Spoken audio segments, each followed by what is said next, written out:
Hello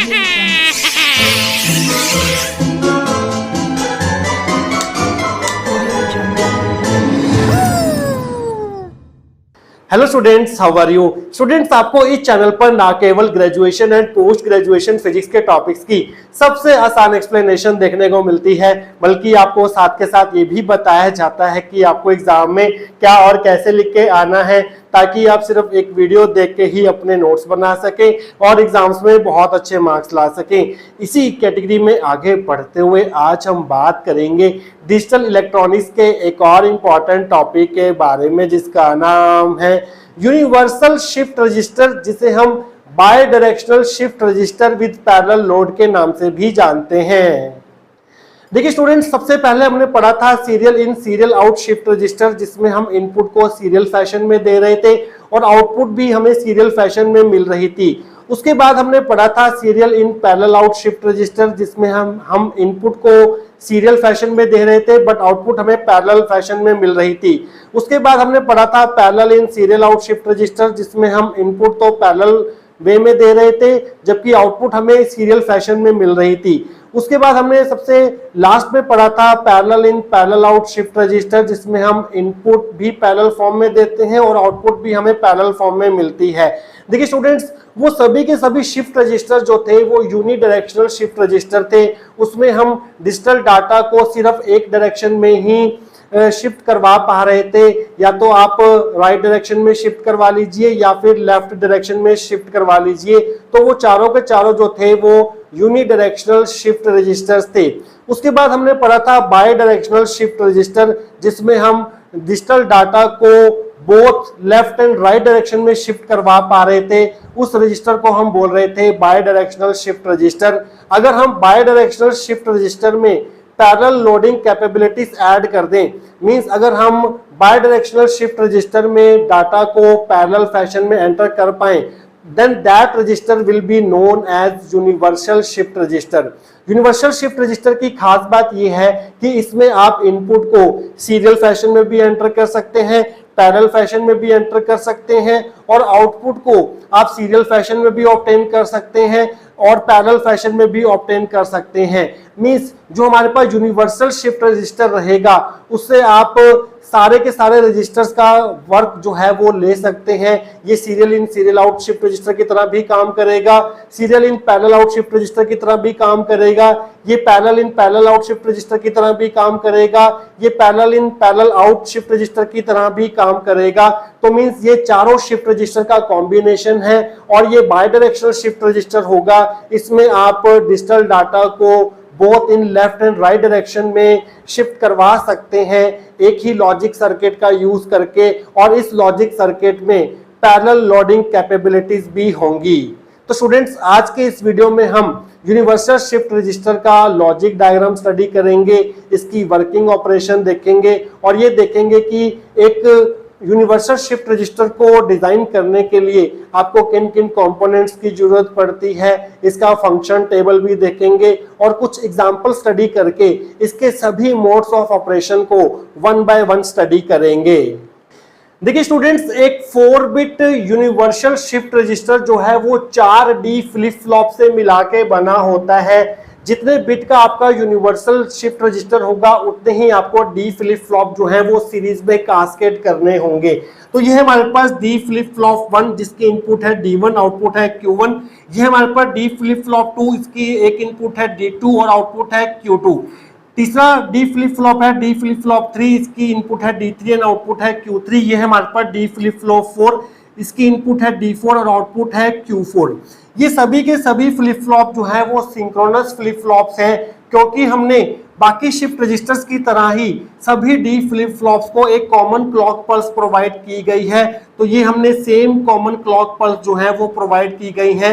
means जब हमारे पास clock pulse आएगी तो ये सभी शिफ्ट रजिस्टर जो हैं वो एक साथ काम करेंगे और जो हमारे पास इनपुट में होगा वही हमें आउटपुट में मिलेगा।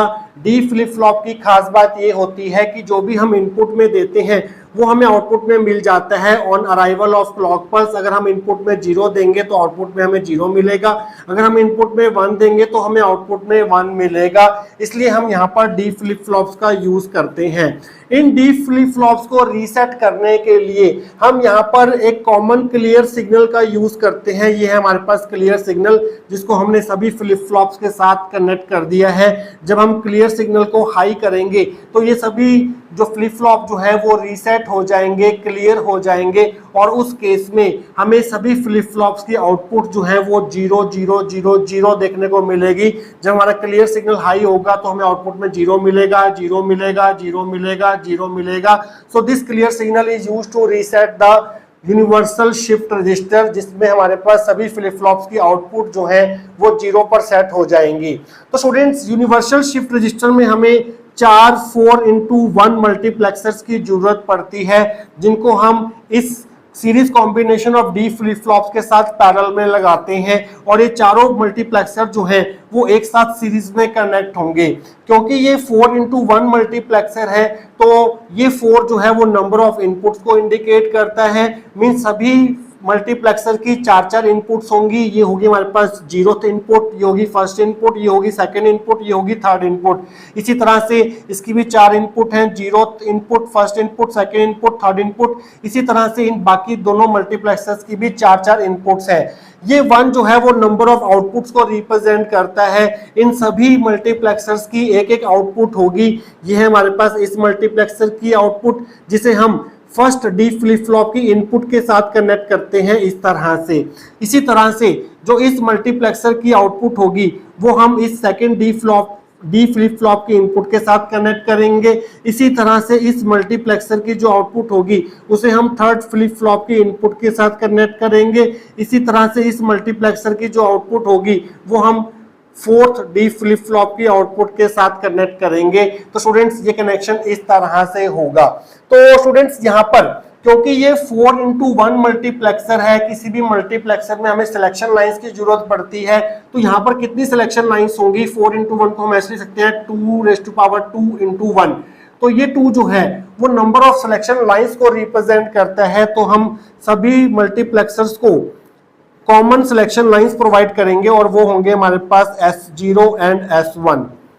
तो ये इस मल्टीप्लेक्सर के साथ भी कनेक्ट होंगी इस तरह से, ये इस मल्टीप्लेक्सर के साथ भी कनेक्ट होंगी ये सिलेक्शन लाइंस, ये इस मल्टीप्लेक्सर के साथ भी कनेक्ट होंगी सिलेक्शन लाइंस। ये सिलेक्शन लाइंस ये डिटरमाइन करेंगी कि इन मल्टीप्लेक्सर में चारों इनपुट्स में से कौन सी इनपुट जो है वो आउटपुट के साथ कनेक्ट होगी। जब हमारे पास S0 S1 की वैल्यू 0 0 होगी, 0 0 जो है वो डेसिमल नंबर 0 को रिप्रेजेंट करता है, तो उस केस में ये जो 0th इनपुट है सभी मल्टीप्लेक्सर्स की वो आउटपुट के साथ कनेक्ट हो जाएगी इस तरह से।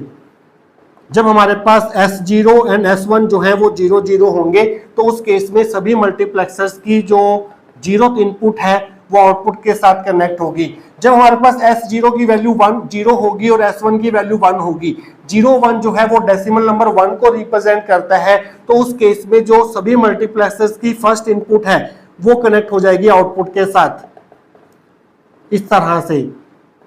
बाकी कोई भी इनपुट कनेक्ट नहीं होगी, सिर्फ फर्स्ट इनपुट कनेक्ट होगी। जब हमारे पास S0 0 होगा, S1 1 होगा।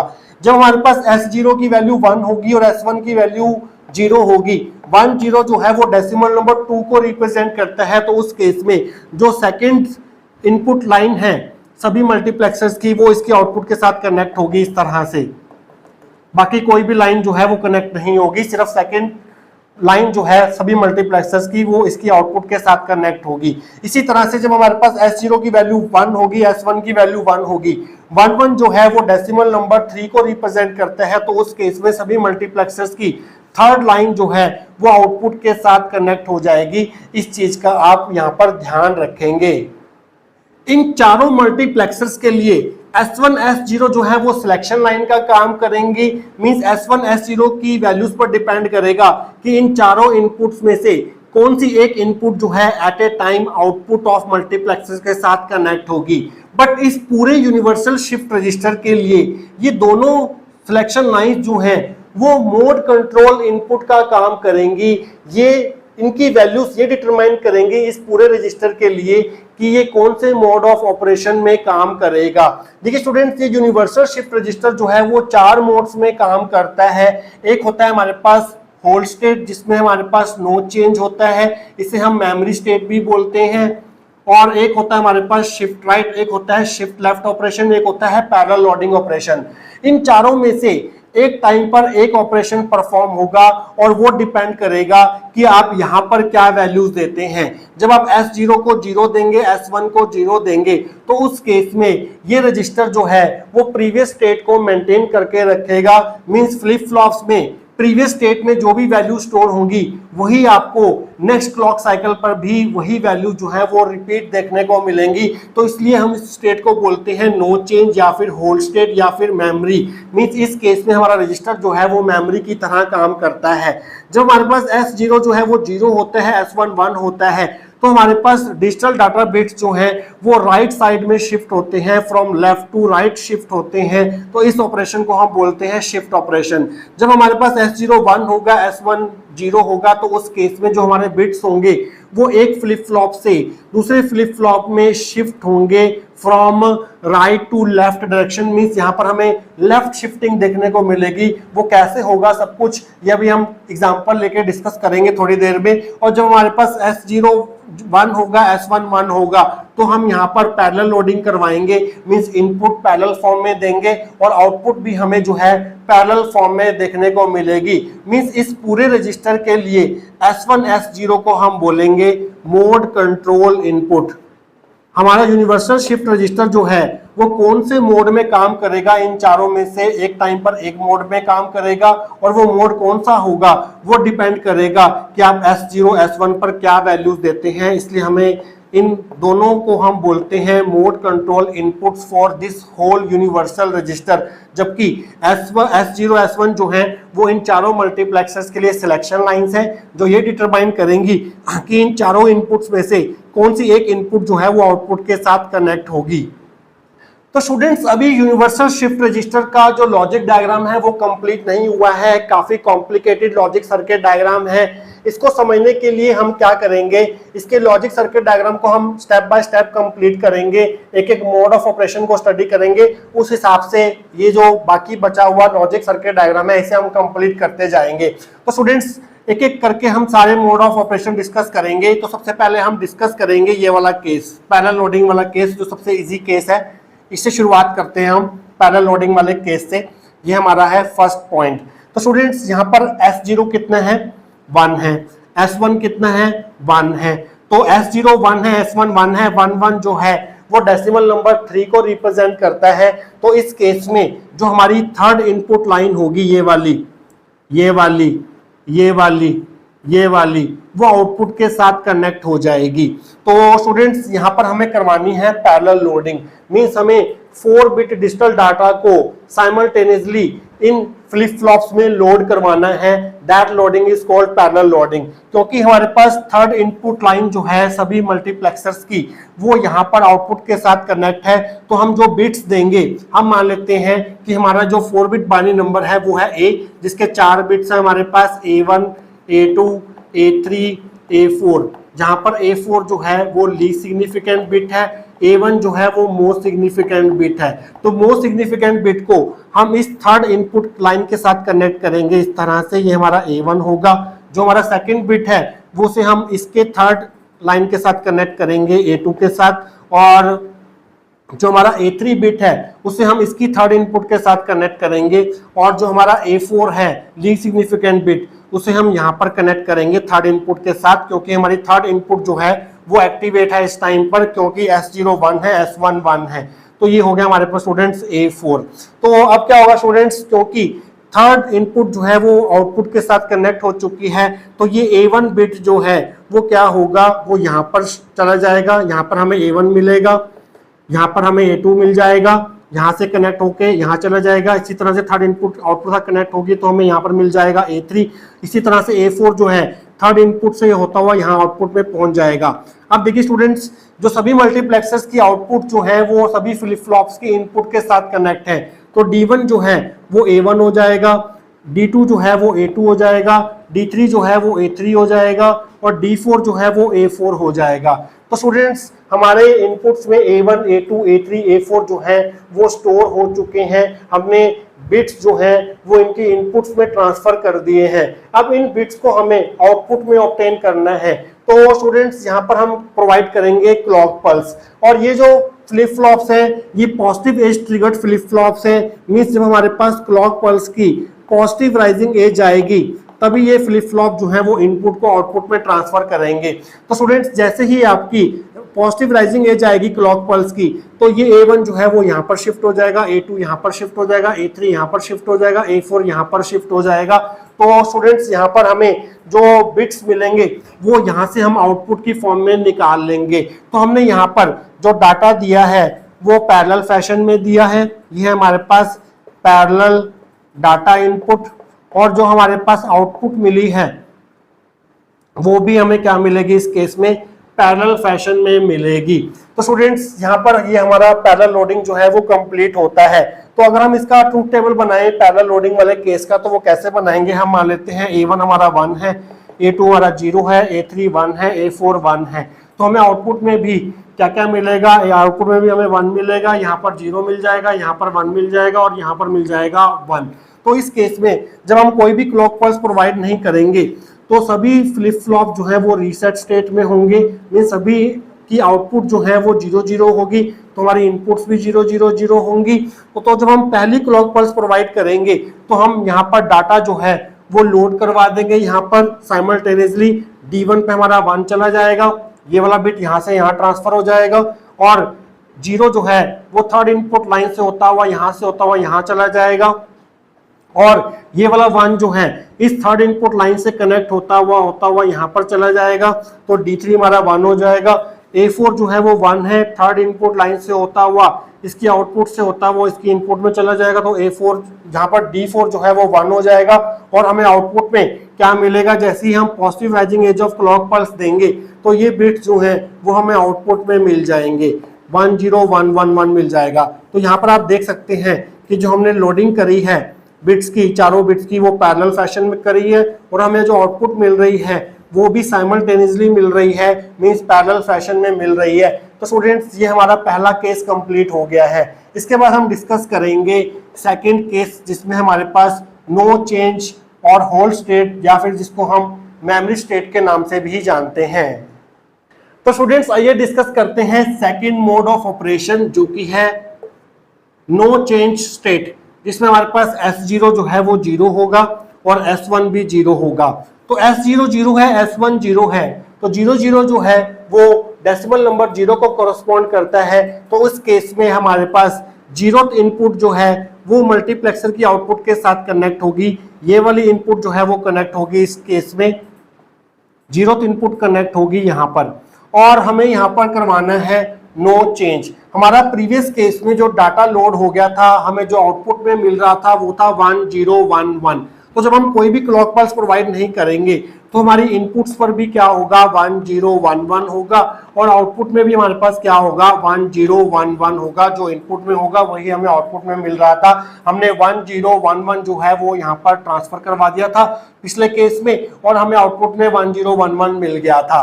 तो हमने यहाँ पर नो चेंज करवाना है, हमने स्टेट जो है वो मेंटेन करवा के रखनी है। मींस हम ये चाहते हैं कि जब हमारे पास पहली क्लॉक पल्स आए, सेकंड पॉजिटिव राइजिंग एज आए क्लॉक पल्स की, तो हमारे पास वही आउटपुट मिले जो पहले थी। तो उसके लिए हमें क्या करना होगा, इस आउटपुट को इसकी इनपुट में दोबारा से डालना होगा, ताकि हमारे पास नेक्स्ट पॉजिटिव राइजिंग एज आने पर जो हमारे पास इनपुट है वही हमें आउटपुट में मिल जाए। तो उसके लिए हम कनेक्शन कैसे करेंगे, उसके लिए हमें क्या करना होगा, इस आउटपुट को इसके इनपुट में पहुंचाना होगा, और इसकी इनपुट जो है वो 0th लाइन के साथ कनेक्ट है। तो हम क्या करेंगे, इस आउटपुट को कनेक्ट कर देंगे, इस आउटपुट को हम कनेक्ट कर देंगे इस 0th लाइन के साथ, इस तरह से यहां पर कनेक्ट कर दिया। इसी तरह से इसकी आउटपुट को इस मल्टीप्लेक्सर की 0th इनपुट के साथ कनेक्ट कर देंगे इस तरह से, और इसी तरह से इस आउटपुट को हम कनेक्ट कर देंगे इस मल्टीप्लेक्सर की 0th इनपुट के साथ इस तरह से ये हमने कनेक्ट कर दिया। इसी तरह से हम इसकी आउटपुट को कनेक्ट कर देंगे इसकी इनपुट के साथ। तो अब क्या होगा स्टूडेंट, ध्यान से देखना, अब क्या होगा स्टूडेंट्स ध्यान से देखना, जब हमारे पास नेक्स्ट क्लॉक पल्स आएगी यहां पर, तो क्या होगा, ये 1 जो है वो यहां से होता हुआ, इस 0th इनपुट से होता हुआ, यहां से होता हुआ यहां पर जाएगा। इसी तरह से ये 0 जो है इस साइकिल से कंप्लीट होता हुआ यहां पर जाएगा। इसी तरह से ये 1 जो है वो यहां से साइकिल कंप्लीट करता हुआ यहां पर जाएगा। इसी तरह से ये जो 1 है वो यहां से होता हुआ, यहां से होता हुआ यहां पर जाएगा। और जैसे ही हमारे पास पहली राइजिंग एज आएगी क्लॉक पल्स की, तो ये इनपुट जो है वो आउटपुट में ट्रांसफर हो जाएगी। तो ये 1 जो है वो यहाँ चला गया, 0 जो है वो यहाँ चला गया, और ये 1 जो है वो यहाँ चला गया, ये 1 जो है वो यहाँ पर चला गया। तो इस केस में हमारी इनपुट्स क्या थी, 1 0 1 1 थी, और हमें आउटपुट क्या मिली, वही मिली 1 0 1 1 पहली क्लॉक साइकिल पर। सेकेंड क्लॉक साइकिल पर क्या होगा, अब ये 1 जो है वो यहाँ से शिफ्ट होता हुआ यहाँ पर आ जाएगा, ये 0 यहाँ से होता हुआ, 0th लाइन से होता हुआ इसके इनपुट के साथ कनेक्ट होने के कारण यहाँ पर आ जाएगा। इसी तरह से ये 1 जो है वो अगेन यहाँ पर आ जाएगा। इसी तरह से ये 1 जो है साइकिल कंप्लीट करता हुआ यहाँ पर आ जाएगा। तो 1 0 1 1 इनपुट्स हो गई। जैसे ही आप सेकंड पॉजिटिव राइजिंग एज देंगे तो ये 1 ये 0 ये 1 ये 1 यहाँ पर शिफ्ट हो जाएंगे, 1 0 1 1 आउटपुट में मिल जाएगा। तो इस केस में भी हमें जो आउटपुट है वो प्रीवियस स्टेट वाली आउटपुट ही मिल रही है। मींस इस केस में जो हमारा रजिस्टर है वो एज अ मेमोरी काम करेगा। इस स्टेट को हम बोलते हैं नो चेंज स्टेट या फिर होल्ड स्टेट। इसी तरह से जब आप nth क्लॉक पल्स प्रोवाइड करेंगे तो उस केस में भी हमारी इनपुट सेम रहेंगी, 1 0 1 1 रहेगी जो हमारे पास पहले थी, और हमें आउटपुट में भी 1 0 1 1 मिलेगा। तो स्टूडेंट्स ये हमारा सेकेंड ऑपरेशन भी जो है वो यहाँ पर कंप्लीट होता है। इस ऑपरेशन में जब S0 0 होगा, S1 0 होगा, तो हमारी 0th लाइन जो है वो इनपुट के साथ, वो मल्टीप्लेक्सर के साथ आउटपुट में कनेक्ट होगी और यहाँ पर इनपुट में जाएगी, और हमें जो प्रीवियस स्टेट में आउटपुट थी वो इस साइकिल से कंप्लीट होते हुए, इस साइकिल से होते हुए वही हमें आउटपुट दोबारा मिलेगी on arrival of consequent positive rising edge of clock pulses. तो स्टूडेंट्स इसके बाद हम डिस्कस करेंगे नेक्स्ट केस जो कि होगा हमारे पास शिफ्ट राइट ऑपरेशन। तो स्टूडेंट्स आइए डिस्कस करते हैं नेक्स्ट मोड ऑफ ऑपरेशन जो कि है हमारे पास शिफ्ट राइट ऑपरेशन, जिसमें हमारे पास S0 0 होगा और S1 1 होगा। तो स्टूडेंट्स यहाँ पर S0 0 है, S1 1 है, और 0 1 जो है वो डेसिमल नंबर 1 को कॉरस्पॉन्ड करता है। मींस इस केस में जो हमारे मल्टीप्लेक्सर की फर्स्ट इनपुट होगी वो आउटपुट के साथ कनेक्ट होगी इस तरह से।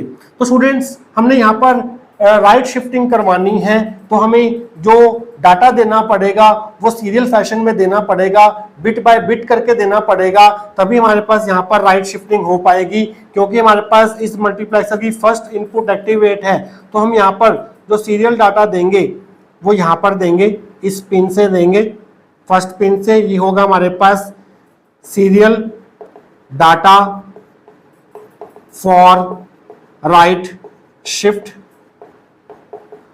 और ये सीरियल डाटा हमने लेट किया था 1 0 1 1, जहां पर 1 था LSB और ये वाला 1 था MSB।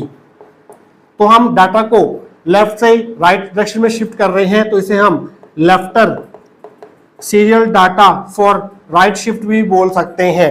तो स्टूडेंट्स हम क्या करेंगे, जब हमें राइट शिफ्टिंग करवानी होती है, हमने पिछले वीडियोस में देखा है, तो हम यहाँ पर सबसे पहले ये वाला बिट फीड करते हैं जो कि है लीस्ट सिग्निफिकेंट बिट। तो सबसे पहले राइट शिफ्टिंग करवाने से पहले आपको क्या करना पड़ेगा, जो हमने पैरेलल लोडिंग से आउटपुट ऑब्टेन करी थी 1 0 1 1, इस आउटपुट को क्लियर करना होगा। तो क्लियर सिग्नल से हम क्या करेंगे, इस पूरे रजिस्टर को रीसेट कर देंगे, जिससे हमारे पास सभी फ्लिप फ्लॉप्स के आउटपुट जो है वो 0 0 0 0 हो जाएंगी। तो हमने सभी पहले फ्लिप फ्लॉप्स को क्लियर कर दिया। तो यहाँ पर जब हम कोई क्लॉक पल्स अप्लाई नहीं कर रहे, तो हमारे पास Q1 0 है, Q2 0 है, Q3 0 है, Q4 0 है, इसलिए हमारे inputs D1 D2 D3 D4 भी 0 0 है। तो यहाँ पर हमारे पास इस तरह का केस है। अब हम क्या करेंगे, यहाँ से ये LSB फीड करवाएंगे, तो ये 1 जो है वो यहाँ से होता हुआ, यहाँ से होता हुआ यहाँ पर चला जाएगा, तो 1 यहाँ पर आ गया। तो बाकी तो D1 कितना हो गया, 1 हो गया। बाकी इनपुट्स क्या होंगी, D2, D3, D4 क्या होंगे, हमने क्या करना है, राइट शिफ्टिंग करवानी है। तो हमने क्या करना है, इस फ्लिप फ्लॉप के कंटेंट को यहाँ भेजना है, इस फ्लिप फ्लॉप के कंटेंट को यहाँ पर भेजना है, इसके फ्लिप फ्लॉप के कंटेंट को यहाँ पर भेजना है। तो उसके लिए हमें क्या करना होगा, इस आउटपुट को, इसकी आउटपुट को नेक्स्ट फ्लिप फ्लॉप के इनपुट के साथ कनेक्ट करना होगा, इसकी आउटपुट को नेक्स्ट फ्लिप फ्लॉप के इनपुट के साथ कनेक्ट करना होगा, इसकी आउटपुट को इसके इनपुट के साथ कनेक्ट करना होगा। तो वो हम कैसे करेंगे, तो स्टूडेंट्स हमने Q1 को इसकी इनपुट के साथ कनेक्ट करना है। इसकी इनपुट जो है वो कहां से आ रही है, फर्स्ट इनपुट से आ रही है मल्टीप्लेक्सर की। तो हम क्या करेंगे, Q1 वाली लाइन को, ये वाली Q1 वाली लाइन है, इसे हम क्या करेंगे, इस फर्स्ट पिन के साथ कनेक्ट कर देंगे। हमने क्या करना है, Q2 को D3 के साथ कनेक्ट करना है। D3 कहां से आ रहा है, इस फर्स्ट इनपुट से आ रहा है। तो हम क्या करेंगे, Q2 वाली लाइन का कनेक्शन जो है वो फर्स्ट इनपुट के साथ कनेक्ट कर देंगे इस तरह से। और इसी तरह से हमने Q3 को D4 के साथ कनेक्ट करना है। D4 कहां से आ रहा है, फर्स्ट इनपुट से आ रहा है। तो हम Q3 वाली लाइन को, जो कि ये लाइन है, उसे हम यहां पर कनेक्ट कर देंगे इस तरह से। तो आप देखिए स्टूडेंट्स क्या होगा, अब ये जीरो जो है वो यहां से होता हुआ, यहां से होता हुआ, यहां से होता हुआ इधर जाएगा। इधर क्यों नहीं जाएगा, क्योंकि जीरोथ इनपुट डीएक्टिवेट है, वो एक्टिवेटेड नहीं है, तो वो जो है वो एक्टिवेटेड इनपुट 1 में जाएगा। तो ये जीरो यहां से होता हुआ, यहां से होता हुआ यहां पर आ जाएगा। तो D2 जो है इस केस में वो जीरो हो जाएगा। इसी तरह से ये जीरो जो है वो यहां से होता हुआ, इस पास से होता हुआ, ध्यान से देखिए पाथ को, इस पास से होता हुआ, इस पास से होता हुआ, इस पास से होता हुआ, यहां से होता हुआ, यहां से होता हुआ यहां पर आ जाएगा। तो D2 D3 हमारा जीरो हो गया। इसी तरह से ये जीरो जो है वो यहां से होता हुआ, यहां से देखिए चौक की मूवमेंट को, यहां से होता हुआ, यहां से होता हुआ, यहां से होता हुआ, यहां से होता हुआ यहां पर आ जाएगा।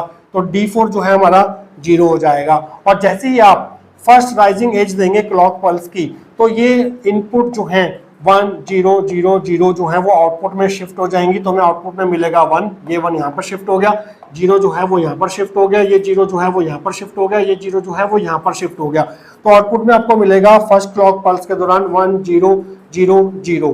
तो स्टूडेंट्स अब क्या होगा, अब हम क्या करेंगे, जो हमारा नेक्स्ट बिट है 1 वो यहाँ पर सेंड करेंगे। तो नेक्स्ट बिट है हमारे पास 1, तो ये 1 यहाँ से होता हुआ, यहाँ से होता हुआ यहाँ पर जाएगा। तो D1 इस केस में 1 हो गया। और यहाँ पर D2 कितना होगा, देखिए D2 कहाँ से आ रहा है हमारे पास, इस Q1 से आ रहा है। Q1 यहाँ से होता हुआ यहाँ पर आ रहा है। Q1 हमारे पास प्रीवियस केस में 1 था, तो ये 1 यहाँ से होता हुआ, यहाँ से होता हुआ यहाँ पर आएगा। तो ये D2 1 हो जाएगा। इसी तरह से ये वाला Q2 जीरो, प्रीवियस स्टेट वाला Q2 यहाँ से होता हुआ, यहाँ से होता हुआ, यहाँ से होता हुआ यहाँ पर आ जाएगा। ये जीरो जो है वो यहाँ से होता हुआ, यहाँ से होता हुआ यहाँ पर आ जाएगा। तो इस केस में हमारे पास D2 होगा 1 और ये होंगे 0 0। जैसे आपकी सेकंड राइजिंग एज आएगी क्लॉक पल्स की, तो ये इनपुट जो है 1 1 0 0 आपके आउटपुट में ट्रांसफर हो जाएंगी। तो Q1 हो जाएगा 1, Q2 हो जाएगा 1 और Q3 हो जाएगा 0, क्योंकि D3 0 है और D4 0 होने के कारण Q4 भी 0 हो जाएगा। तो इस केस में आपके आउटपुट्स होंगी 1 1 0 0। अब आपने क्या करना है, नेक्स्ट बिट एंटर करवाना है जो कि है 0। तो 0 आप एंटर करवाएंगे यहाँ से 0 होता हुआ यहाँ पर आ जाएगा। D2 कितना होगा इस केस में, D1 तो 0 हो गया, D1 0 हो गया। D2 कितना होगा, प्रीवियस केस में Q1 1 था, तो ये 1 यहाँ से होता हुआ, यहाँ से होता हुआ, यहाँ पर होता हुआ यहाँ पर आ जाएगा। तो D2 हो जाएगा 1। ये 1 जो है वो यहाँ से होता हुआ D3 में जाएगा। तो D3 भी 1 हो जाएगा इस केस में। ये 0 जो है वो यहाँ से होता हुआ, यहाँ से होता हुआ, यहाँ से होता हुआ यहाँ पर जाएगा। तो ये 0 हो गया।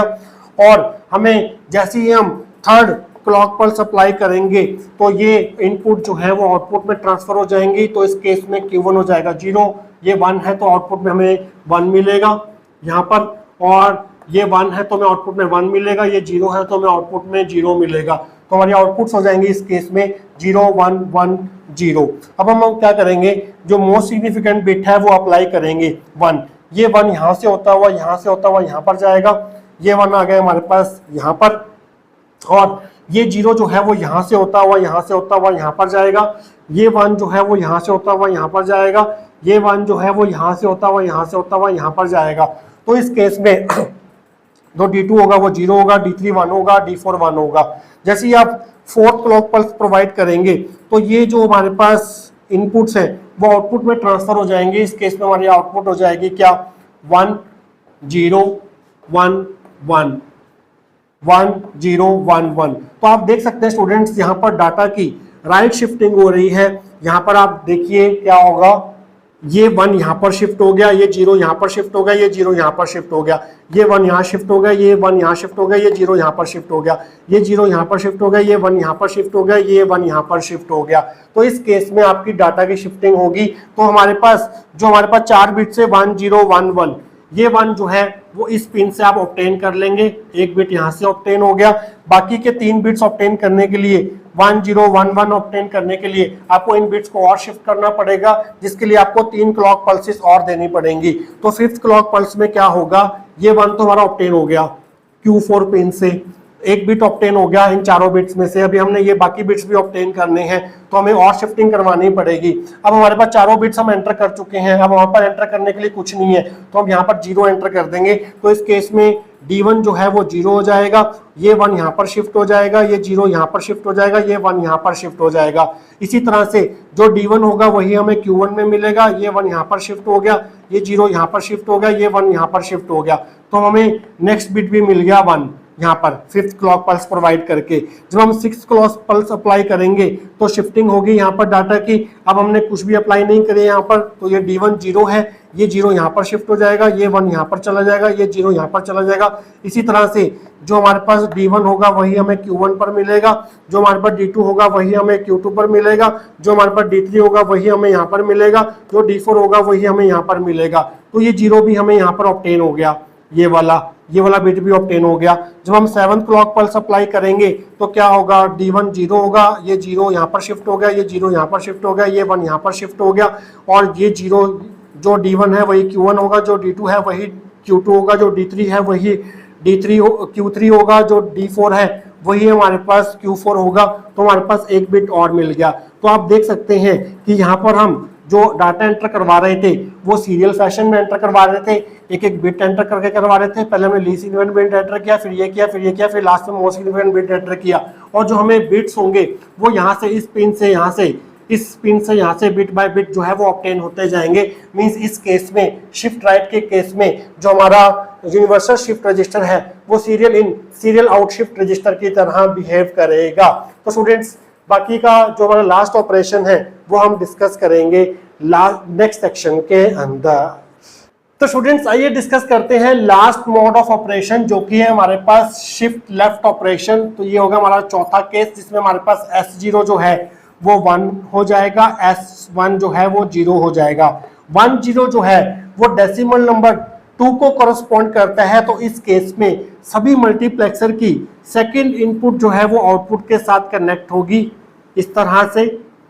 तो हमें यहाँ पर लेफ्ट शिफ्टिंग करवानी है, मींस बिट्स को एक एक बिट करके इस फ्लिप फ्लॉप से इस फ्लिप फ्लॉप में, इस फ्लिप फ्लॉप से इस फ्लिप फ्लॉप में, इस फ्लिप फ्लॉप से इस फ्लिप फ्लॉप में शिफ्ट करवाना है। तो हमें डाटा जो है वो इस फ्लिप फ्लॉप में बिट बाय बिट एंटर करना पड़ेगा, क्योंकि हमारी सेकंड इनपुट एक्टिवेट है इस मल्टीप्लेक्सर की। तो हम क्या करेंगे, जो हमारा सीरियल डाटा होगा किसके लिए, शिफ्ट लेफ्ट के लिए, वो हम यहां से एंटर करवाएंगे बिट बाय बिट। और वो डाटा है हमारे पास 1 0 1 1। क्योंकि हमने डाटा को राइट से लेफ्ट शिफ्ट करवाना है तो इसे हम writer serial data shift left भी बोल सकते हैं, जो कि हमारे पास 1 0 1 1 है। तो सबसे पहले आपको क्या करना होगा, इस पूरे रजिस्टर को क्लियर करना होगा, जिसके कारण सभी आप फ्लिप फ्लॉप्स की आउटपुट जो है आपको वो 0 0 0 0 देखने को मिलेगी। तो जब हम कोई क्लॉक पल्स अप्लाई नहीं करेंगे तो चारों आउटपुट जो है वो 0 पर सेट हो जाएंगी और इनपुट्स भी आपके 0 होंगे इस केस में। तो जब भी हम लेफ्ट शिफ्टिंग करवाते हैं तो हम सबसे पहले क्या एंटर करवाते हैं, मोस्ट सिग्निफिकेंट बिट, और सबसे लास्ट में एंटर करवाते हैं लीस्ट सिग्निफिकेंट बिट। तो हम क्या करेंगे, 1 हम यहाँ से एंटर करेंगे, इस पिन से यहाँ से एंटर करके 1 जो है वो यहाँ पर चला जाएगा। तो D3 कितना होगा, तो तो हमने क्या करना है, इसके कंटेंट्स यहाँ पर, इसके कंटेंट यहाँ पर, इसके कंटेंट यहाँ पर शिफ्ट करवाने हैं। तो इसके केस में हमें क्या करना होगा, इसकी आउटपुट को इसकी इनपुट के साथ कनेक्ट करना होगा, और इसी तरह से इसके आउटपुट को इसके इनपुट से कनेक्ट करना होगा, इसके आउटपुट को इसके इनपुट से कनेक्ट करना होगा, ताकि हमारे बिट्स जो है वो लेफ्ट साइड में शिफ्ट हो सके। तो ये Q4 आउटपुट जो है वो हमें D3 के साथ कनेक्ट करनी है।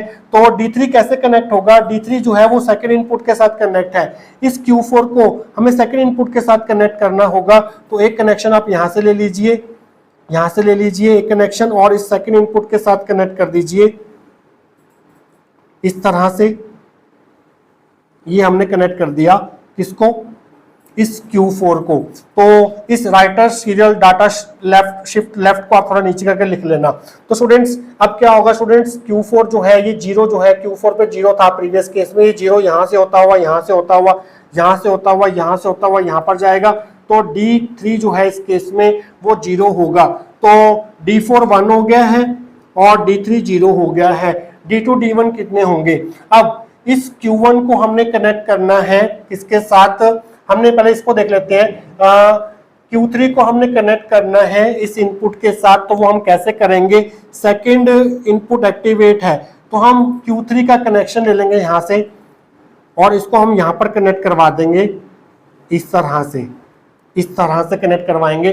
तो ये 0 जो है वो यहाँ से होता हुआ, यहाँ से होता हुआ, यहाँ से होता हुआ यहाँ पर जाएगा। तो हमारा जो D2 होगा इस केस में वो 0 होगा। अब हमने क्या करना है, Q2 को D1 के साथ कनेक्ट करवाना है। तो ये है रहा हमारा Q2, और ये वाली इनपुट एक्टिवेट है। तो हम क्या करेंगे, यहाँ से एक कनेक्शन ले लेंगे और इस तरह से इसको कनेक्ट करेंगे इस तरह से। तो ये 0 जो है वो यहाँ से होता हुआ, यहाँ से होता हुआ, यहाँ से होता हुआ, इस इनपुट से होता हुआ यहाँ पर एंटर करेगा। तो D1 0 हो जाएगा और D2 भी 0 है। और जैसे ही हम first positive rising edge of clock pulse provide करेंगे, तो ये इनपुट जो है वो आपको आउटपुट में मिल जाएंगी। तो इस केस में पहली क्लॉक पल्स के दौरान Q4 1 हो जाएगा, Q3 0 हो जाएगा, Q2 0 हो जाएगा, Q1 0 हो जाएगा। तो आपको आउटपुट से मिलेगा 1 0 0 0 पहली क्लॉक पल्स के दौरान। सेकेंड क्लॉक पल्स पे आप क्या करेंगे, नेक्स्ट बिट एंटर करवाएंगे, नेक्स्ट बिट है आपके पास 0। तो आपने 0 जो है वो यहाँ से एंटर करवाना है, यहाँ से होता हुआ 0 यहाँ पर गया। ये 1 जो है ये आउटपुट जो है यहाँ से होती हुई, यहाँ से होती हुई, यहाँ से होती हुई, यहाँ से होती हुई यहाँ पर जाएगी। ये 0 जो है वो यहाँ से होता हुआ, यहाँ से होता हुआ, यहाँ से होता हुआ यहाँ पर जाएगा। ये 0 जो है वो यहाँ से होता हुआ, यहाँ से होता हुआ, यहाँ से होता हुआ यहाँ पर जाएगा। तो इस केस में जो D4 होगा आपके पास वो 0 होगा, D3 1 होगा, ये 0 0 होंगे। तो जैसे ही आप सेकंड क्लॉक पल्स प्रोवाइड करेंगे, ये इनपुट जो है आउटपुट में शिफ्ट हो जाएंगे। 0 यहाँ शिफ्ट हो जाएगा, ये वाला 1 यहाँ पर शिफ्ट हो जाएगा, 0 जो है वो यहाँ पर शिफ्ट हो जाएगा, 0 जो है वो यहाँ पर ट्रांसफर हो जाएगा। तो आउटपुट आपको मिलेंगे 0 0 1 0। अब क्या करेंगे, थर्ड क्लॉक पल्स में आप क्या करेंगे, नेक्स्ट बिट एंटर करवाएंगे 1, यहाँ से 1 आपने एंटर करवाया, 1 यहाँ पर चला गया। ये 0 जो है वो यहाँ से होता हुआ, यहाँ से होता हुआ, यहाँ से होता हुआ, यहाँ से होता हुआ यहाँ पर जाएगा। ये 1 जो है वो यहाँ से होता हुआ, यहाँ से होता हुआ, यहाँ से होता हुआ यहाँ पर जाएगा। ये 0 जो है वो यहाँ से होता हुआ, यहाँ से होता हुआ, यहाँ से होता हुआ यहाँ पर जाएगा। तो आपके पास जो इस केस में जो इनपुट्स होंगी वो क्या होंगी, D4 1 होगा, D3 0 होगा, और जो आपका D2 है 1 है, और D1 0 है। तो जैसे ही आप थर्ड क्लॉक पल्स प्रोवाइड करेंगे, यही इनपुट जो है आपको आउटपुट में मिल जाएंगी। तो आउटपुट में आपको मिल जाएगा 0 1 0 1 0 1 0 1। तो अब हमने अप्लाई करवाना है नेक्स्ट बिट। तो 1 है हमारा next bit, least significant bit, वो आपने यहाँ से एंटर करवाया 1। ये 1 जो है वो यहाँ से होता हुआ, यहाँ से होता हुआ, यहाँ से होता हुआ यहाँ पर जाएगा। ये 0 जो है वो यहाँ से होता हुआ, यहाँ से होता हुआ, यहाँ से होता हुआ यहाँ पर जाएगा। ये 1 जो है वो यहाँ से होता हुआ, यहाँ से होता हुआ यहाँ पर जाएगा। तो इस केस में जो आपकी इनपुट्स होंगी वो होंगी 1 0 1 1। और जैसे आप फोर्थ क्लॉक प्रोवाइड करेंगे, ये आपको आउटपुट जो ये बिट जो है चारों वो आउटपुट में शिफ्ट हो जाएंगे। तो आपको आउटपुट मिलेगी 1 0 1 1। तो देखिए स्टूडेंट्स, यहाँ पर लेफ्ट शिफ्टिंग होती हुई दिखाई दे रही है। ये 1 यहाँ पर शिफ्ट हो गया, ये 0 यहाँ पर शिफ्ट हो गया, ये 0 यहाँ पर शिफ्ट हो गया, ये 0 यहाँ पर शिफ्ट हो गया, ये 1 यहाँ पर शिफ्ट हो गया, ये 0 यहाँ पर शिफ्ट हो गया, ये 1 यहाँ पर शिफ्ट हो गया, ये 0 यहाँ पर, ये 1 यहाँ पर शिफ्ट हो गया। तो इस तरह से लेफ्ट शिफ्टिंग देखने को मिल रही है। अब यहाँ से आपको इस पिन से, इस आउटपुट पिन से आपको एक बिट मिल गया, ये वाला बिट मिल गया आपको मोस्ट सिग्निफिकेंट बिट मिल गया। अब बाकी बिट्स ऑब्टेन करने के लिए आपको 3 क्लॉक पल्सेस और अप्लाई करनी पड़ेंगी। आप 5th क्लॉक पल्स अप्लाई करेंगे। अब आपके चारों बिट जा चुके हैं तो आप यहाँ पर अप्लाई करने के लिए कुछ नहीं है, तो आपके पास D4 जो है वो 0 हो जाएगा, ये 1 यहाँ पर शिफ्ट हो जाएगा, ये 1 यहाँ पर शिफ्ट हो जाएगा, ये 0 यहाँ पर शिफ्ट हो जाएगा। इसी तरह की शिफ्टिंग आप यहाँ पर करवाएंगे। जो ये इनपुट्स होंगी वही आपको आउटपुट में मिल जाएंगी। 0 1 1 0, 1 यहाँ शिफ्ट हो गया, ये 1 यहाँ शिफ्ट हो गया, 0 यहाँ पर शिफ्ट हो गया। 6th क्लॉक पल्स के दौरान क्या होगा स्टूडेंट्स, आपका जो आपको अप्लाई करने के लिए कुछ नहीं है। D4 पे अगेन जो है वो 0 होगा, ये 0 यहाँ पर शिफ्ट हो जाएगा, ये 1 यहाँ पर शिफ्ट हो जाएगा, ये 1 यहाँ पर शिफ्ट हो जाएगा। जो इनपुट्स में है वही आपको आउटपुट में मिल जाएगा। ये 1 यहाँ शिफ्ट हो गया, ये 0 यहाँ पर शिफ्ट हो गया, ये 1 यहाँ पर शिफ्ट हो गया। 7th क्लॉक पल्स अप्लाई करेंगे, आपको D4 में अप्लाई करने के लिए कुछ नहीं है, तो D4 अगेन 0 होगा, ये 0 यहाँ पर शिफ्ट हो जाएगा, ये 0 यहाँ पर, ये 1 यहाँ पर शिफ्ट हो जाएगा। यही आपको आउटपुट में मिल जाएगा 7th क्लॉक पल्स के दौरान। तो देखिए स्टूडेंट्स, यहाँ पर जो बिट्स हैं आपको वो मिल जाएंगे। 1 0 1 1 मिल गया, ये देखिए यहाँ पर बिट बाय बिट आपको मिल रहे हैं बिट्स। इस पोर्ट से Q1 पोर्ट से मिल जाएंगे चारों बिट्स, और आपने जो बिट एंटर करवाए थे वो भी बिट बाय बिट एंटर करवाए थे। कहां पर, यहाँ पर D4 पिन में, ये वाला, ये अप्लाई करवाया आपने। सबसे पहले आपने मोस्ट सिग्निफिकेंट बिट एंटर करवाया, फिर लीस्ट सिग्निफिकेंट बिट एंटर करवाया, और आपको बिट बाय बिट करके चारों बिट्स जो हैं वो मिल जाएंगे Q1 पोर्ट से। तो यहाँ पर आपकी स्टूडेंट्स लेफ्ट शिफ्टिंग देखने को मिल रही है, चाहे राइट शिफ्टिंग हो चाहे लेफ्ट शिफ्टिंग हो, दोनों केस में आपको प्रीवियस फ्लिप फ्लॉप की आउटपुट को नेक्स्ट फ्लिप फ्लॉप की इनपुट के साथ कनेक्ट करना होता है। तो स्टूडेंट्स, यह है इसका फंक्शन टेबल। इस मोड कंट्रोल इनपुट पर जो वैल्यूज आप देंगे उन वैल्यूज के अकॉर्डिंग ये रजिस्टर जो है इन चारों में से एक ऑपरेशन परफॉर्म करेगा एट ए टाइम। तो स्टूडेंट्स, अब हमारा जो है लॉजिक सर्किट डायग्राम कंप्लीट हो चुका है। अगर मैं पहले ड्रॉ कर देता तो आपको बिल्कुल समझ आते हैं कनेक्शन हमने कैसे किए हैं। इतने कॉम्प्लिकेटेड कनेक्शंस हैं, ऑपरेशन वाइज आपको समझाया गया है, उस हिसाब से आपको कनेक्शन करने हैं। राइट शिफ्टिंग करनी है तो कैसे कनेक्शन करने हैं, लेफ्ट शिफ्टिंग करनी है तो कैसे कनेक्शन करने हैं, डाटा को होल्ड रखना है तो कैसे रखने हैं, और पैरेलल लोडिंग करनी है तो कैसे करनी है। तो स्टूडेंट्स, इसके बाद हम डिस्कस करेंगे कि अगर ये क्वेश्चन आपको एग्जाम में पूछा जाता है, इसकी थ्योरी को आप कहाँ से स्टार्ट करके आएंगे वो हम देखेंगे आने वाले सेक्शंस के अंदर।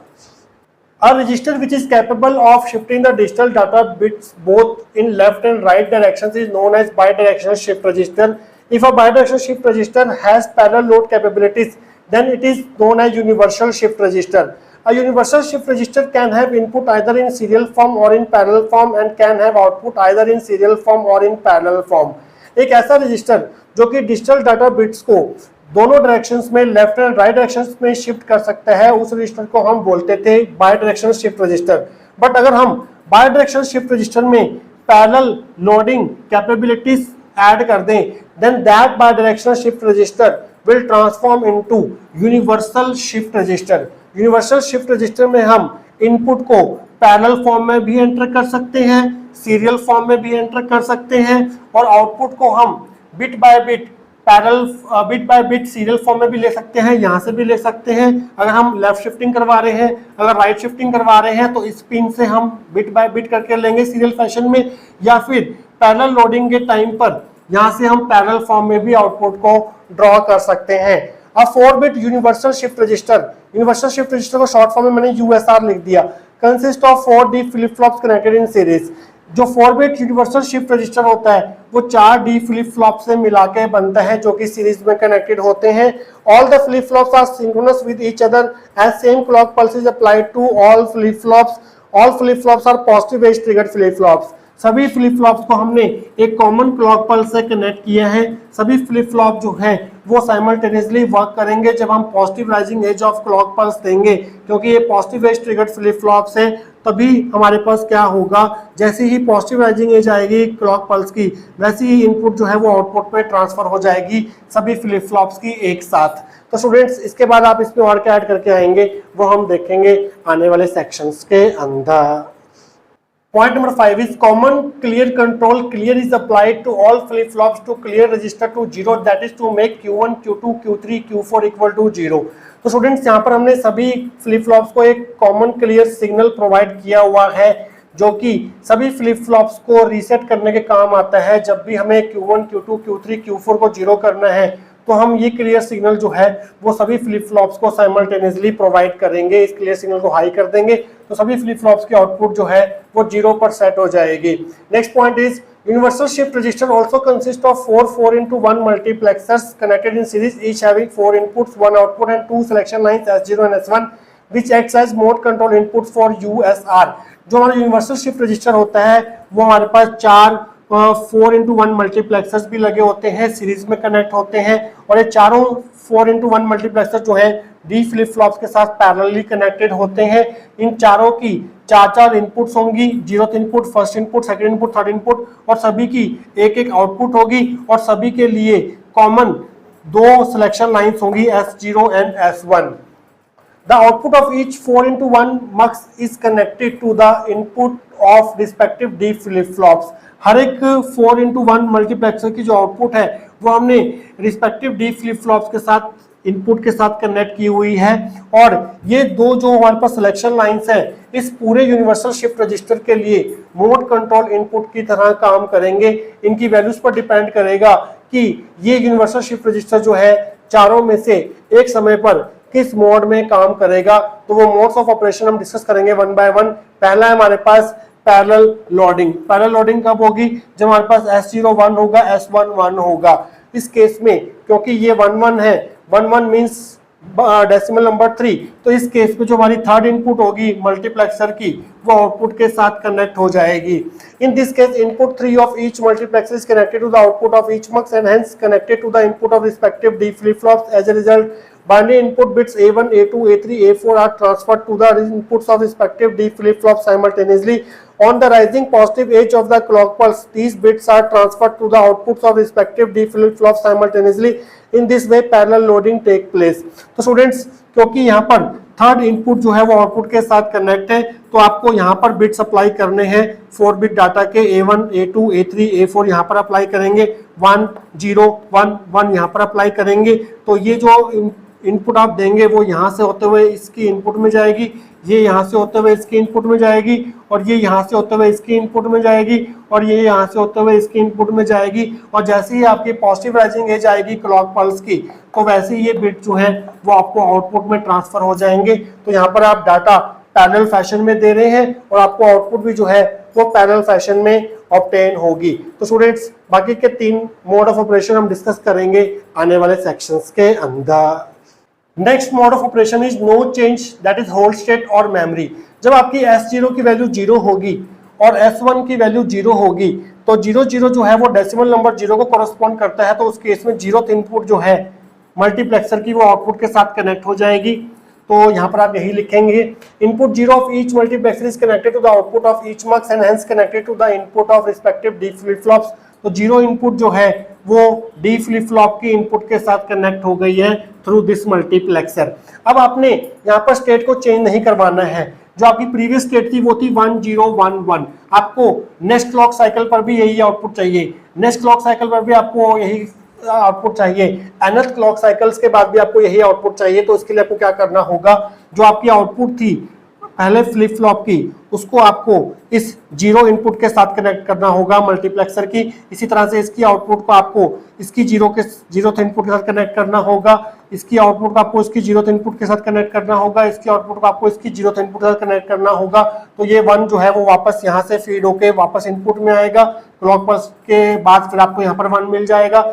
ये 0 जो है इस यहाँ से होता हुआ इस साइकिल को कंप्लीट करता हुआ यहाँ पर आएगा, और ये 0 जो है क्लॉक साइकिल के बाद यहाँ पर आपको यही मिल जाएगा। ये जो आपका 0 था, ये जो आपका 1 था, ये यहाँ से होता हुआ यहाँ से होता हुआ यहाँ से होता हुआ यहाँ पर जाएगा, क्लॉक साइकिल के बाद आपको 1 मिल जाएगा यहाँ पर। ये 1 यहाँ से होता हुआ यहाँ से होता हुआ इस 0th इनपुट से होता हुआ इस इनपुट से होता हुआ क्लॉक साइकिल के बाद आपको यहाँ पर मिल जाएगा। तो फर्स्ट क्लॉक साइकिल के बाद भी आपको यही आउटपुट मिलेगी। इसी तरह से सेकंड क्लॉक पल्स के बाद भी आपको यही आउटपुट मिलेगी, क्योंकि जो हम आउटपुट में हमें दे रहे हैं, जो हमें आउटपुट मिल रही है वही हम इस डी फ्लिप फ्लॉप के इनपुट में डाल रहे हैं through this 0th input of multiplexer. तो यहाँ पर आपकी स्टेट जो है वो मेंटेन रहेगी, कोई भी चेंज नहीं होगा स्टेट में। The output of each flip flop is connected to the input 0 of each mux and hence present value of register is applied to the inputs of D flip flop. As a result no change of state occurs. क्योंकि हम यहाँ पर जो हमारी output है D flip flop की वो 0th input के साथ कनेक्ट की हुई है, तो यहाँ पर जो हमें आउटपुट मिल रहा था वही हम रिस्पेक्टिव डी फ्लिप फ्लॉप की इनपुट में दे रहे हैं। जो रजिस्टर में पहले स्टोर था वही हम इनपुट्स में दे रहे हैं। तो यहाँ पर क्लॉक साइकिल्स के बाद भी, rising positive edge of clock pulse के बाद भी आपको जो इनपुट में था जो आउटपुट में वही मिलने वाला है, जो आउटपुट में है वही इनपुट में मिलेगा, जो इनपुट में है वही आउटपुट में मिलेगा after n number of clock cycles. तो यहाँ पर स्टेट चेंज नहीं होगी। तो स्टूडेंट्स बाकी बचे दो ऑपरेशंस हम डिस्कस करेंगे last section of this topic के अंदर। Next operation is shift right operation. When S0 is 0, S1 1 input one of each mux is connected to the output of each mux and hence connected to the input of respective D flip flops. तो इस case में S0 0 होगा, S1 1 होगा, 0 1 correspond to decimal number 1। तो इस case में जो हमारी फर्स्ट इनपुट होगी हर एक मल्टीप्लेक्सर की वो आउटपुट के साथ कनेक्ट होगी, इसकी इस तरह से कनेक्ट हो जाएगी फर्स्ट इनपुट। और यहाँ पर आपको राइट शिफ्टिंग करवानी है तो आपको जो serial data for right shift देना है वो इस फर्स्ट इनपुट में देना है बिट बाय बिट करके 1011। पहले आप LSB देंगे, सबसे लास्ट में आप MSB देंगे। क्योंकि आपको राइट शिफ्टिंग करवानी है तो आप चाहते हैं कि इस फ्लिप फ्लॉप के कंटेंट यहाँ चले जाए, इस फ्लिप फ्लॉप के कंटेंट यहाँ चले जाए, इस फ्लिप फ्लॉप के कंटेंट यहाँ चले जाए। तो आपको क्या करना होगा, प्रीवियस फ्लिप फ्लॉप के आउटपुट को नेक्स्ट फ्लिप फ्लॉप के इनपुट के साथ कनेक्ट करना होगा। और वो हम कैसे करेंगे, Q1 को D2 के साथ कनेक्ट करना है। तो आपको ये जो Q1 लाइन आ रही है ये वाली, इसको आपको फर्स्ट इनपुट ऑफ मल्टीप्लेक्सर के साथ कनेक्ट करना होगा, क्योंकि फर्स्ट इनपुट ऑफ मल्टीप्लेक्सर जो है वही आगे जाकर input of D flip flop के साथ कनेक्ट हो रही है। इसी तरह से आपको इसकी आउटपुट को इस तरह से फर्स्ट इनपुट में देना है जो कि आगे जाकर इसके इनपुट में कनेक्ट हो जाएगी। इसी तरह से इसकी आउटपुट को आपने इस तरह से फर्स्ट इनपुट में देना है जो आगे जाकर इसके इनपुट में कनेक्ट हो जाएगी। तो यहाँ पर आपके बिट्स जो हैं वो राइट डायरेक्शन में शिफ्ट होंगे। जैसे जैसे आपकी positive rising edge of clock pulse arrive होती जाएगी वैसे वैसे बिट जो है वो राइट साइड में शिफ्ट होते जाएंगे और आपको जो सीरियल डाटा आउटपुट्स हैं वो यहाँ पर आपको मिलेगी बिट बाय बिट करके इस आउटपुट पिन से after applying 7 clock pulses. This causes left shift operation with writer serial data for shift यहाँ पर थे हम is connected to the this causes right shift operation with lefter serial data for shift right is transferred to D flip flop 1। जो आपका serial data होगा right shift के लिए वो D flip flop 1 में एंटर होगा in case of right shifting. तो ये बात करते हैं लास्ट ऑपरेशन की जो कि है shift left operation. When S0 1 S0 S1 1, तो इस केस में जो हमारा ये 1 हो गया, ये 0 हो गया। 1 0 जो है सेकंड उसको कॉरेस्पॉन्ड करता है सेकंड डेसिमल नंबर को। तो इस केस में ये जो इनपुट है वो आउटपुट के साथ कनेक्ट होगी, ये इनपुट आउटपुट के साथ कनेक्ट होगी, ये इनपुट आउटपुट के साथ कनेक्ट होगी, ये इनपुट जो है वो आउटपुट के साथ कनेक्ट होगी और आउटपुट जो है वो डी फ्लिप फ्लॉप के इनपुट के साथ कनेक्टेड है। तो आइए आगे बढ़ते हैं। The input 2 of each mux is connected to the output of each mux and hence connected to the input of respective D flip flop. The output of previous flip flop is connected to the input of next flip flop. This causes left shift operation with writer serial data for shift left is transferred to D flip flop 4। आपने left shifting करवानी है तो आपको जो data है वो इस वाले फ्लिप फ्लॉप में एंटर करना होगा, राइट मोस्ट फ्लिप फ्लॉप में एंटर करना होगा ताकि बिट बाय बिट जो है इधर शिफ्टिंग होती जाए लेफ्ट डायरेक्शन में। क्योंकि हमारे पास सेकंड इनपुट एक्टिवेट है तो आपको serial data for shift left जो है वो यहाँ पर एंटर करवाना है, 1011 यहाँ पर एंटर करवाना है, 1 MSB सबसे पहले आएगा, LSB सबसे लास्ट में आएगा। क्योंकि आपको बिट इधर ट्रांसफर करवाने हैं तो आपको इसके आउटपुट को नेक्स्ट फ्लिप फ्लॉप के इनपुट साथ कनेक्ट करना होगा। वो हम कैसे करेंगे, ये जो Q4 वाली लाइन है इसे आप कनेक्ट कर देंगे सेकंड एक्टिवेटेड पिन में जो कि इस समय एक्टिवेट है क्योंकि ये 1 है ये 0 है। इसी तरह से इसकी आपको आउटपुट को इसकी सेकंड इनपुट पिन के साथ कनेक्ट करना है, इसकी आउटपुट को आपको इसकी सेकंड इनपुट पिन के साथ कनेक्ट करना है। तो जैसे जैसे आपकी क्लॉक पल्सेस अराइव होंगी then during positive rising edge of clock pulse जो आपके कंटेंट्स हैं फ्लिप फ्लॉप के वो bit by bit right to left जो है वो शिफ्ट होते जाएंगे। तो स्टूडेंट्स आप चाहें तो इन मोड्स ऑफ ऑपरेशन के लिए अलग अलग ट्रुथ टेबल भी बना सकते हैं अगर आपके पास एक्स्ट्रा टाइम है एग्जाम के अंदर। फंक्शन टेबल तो आपको बनाना ही बनाना है, लॉजिक डायग्राम बनाना है, ये थ्योरी लिखनी है, फंक्शन टेबल बनाना है तो आपका काम चल जाएगा। तो स्टूडेंट्स ये था आपके पास universal shift register. I hope आपको आज का टॉपिक जो है वो अच्छे से क्लियर हुआ होगा। मिलेंगे किसी और important topic related to digital electronics के साथ। Till then take care.